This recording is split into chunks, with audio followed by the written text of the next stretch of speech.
Hello, it's Alan the Locksmith.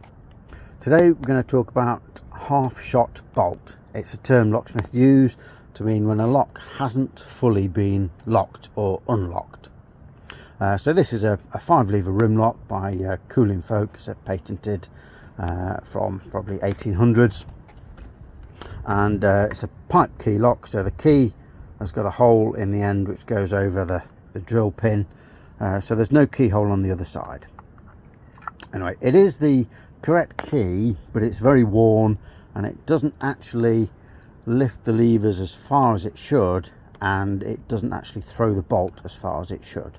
So if I demonstrate, if you're going to lock it, put the key in, turn it 1 revolution, you can take it out, but the levers haven't dropped. The bolt stump is still holding them up because the bolt itself hasn't moved far enough out.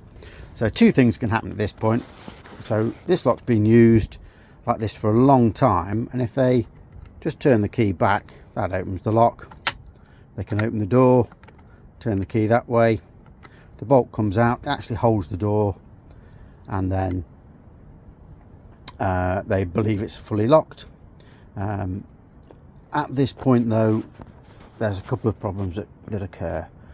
One is something pushes back. If it's doors binding, that might just spring back a little bit, and if it gets to the in-between stage, there's a point where the key won't engage to open or close it, so it gets jammed in the lock position.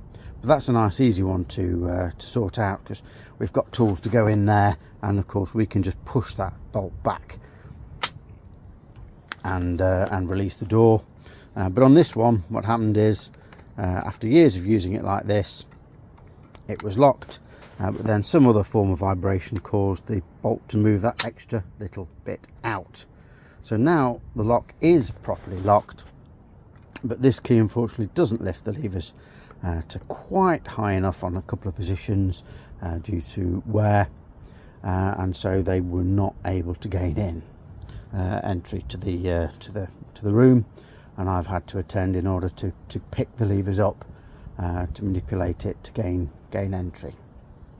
But that's an illustration of what we mean by a half-shot bolt, and we don't necessarily mean it's exactly halfway, but it's not fully thrown into the locked position, and that's when we call it half-shot. Hope that helped.